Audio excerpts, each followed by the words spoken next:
All right, if you got one of these late model Ford trucks, probably '08 through 2018, with the 5.0 liter, and you're experiencing coolant leakage, a little red, orangish coolant dripping off center front of the engine area on this four-wheel drive. It's dripping off right off the front differential pumpkin. I got a quick tip for you. You're watching the Car Doctor channel. Hey, I'm Tim. I'm here at my repair shop, Donor Automotive in Anchorage, Alaska, and I got a quick tip on these late model F-150s where you have the 5.0 liter engine. You got coolant leaking off the front diff area, or of course two-wheel drive doesn't have a diff there. If you do, you got trouble. But common leakage from the engine block heater if equipped.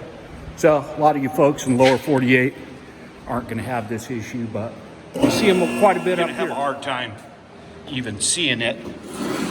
But if you, of course, see here, that orange coolant dripping off the front differential, that's a good sign.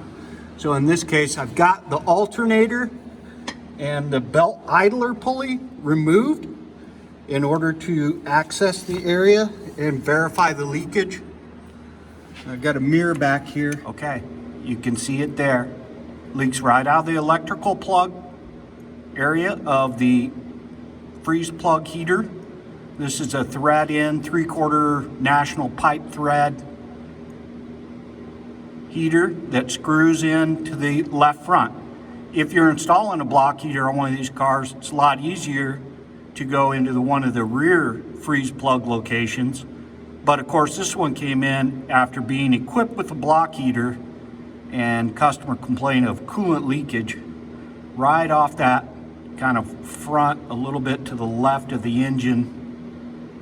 And there you have it. You cannot see this without removing the alternator. Maybe you could snake a bore scope up in there, but good luck. Use these Phillips Timro replacement heaters. They're a quality unit, and we just don't experience that leakage with these replacement units. We get these from CarQuest. I'm sure you can find them at other parts outlets, but we're going to get that installed and flush the cooling system, get some more of that orange Ford coolant in there, get this guy back on the road. I used my 36 millimeter deep socket, same one I use for, GM axle nuts and whatnot, to remove the old one, and then the replacement unit has a much smaller head. What is that? 15/16 or something like that. But you want the 36 millimeter socket to remove it, and probably a decent sized ratchet up under there. You can do it.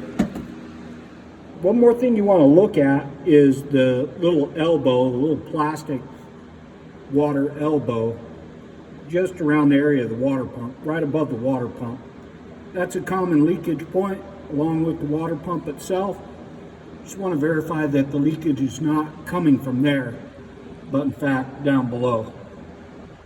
Anyway, give yourself at least a couple hours labor, if not a little more, to access and replace that. If you're going to go ahead and flush the cooling system, we'll include for that time as well. I appreciate you watching. I hope this video was helpful. I'll catch you next time. Have a good one.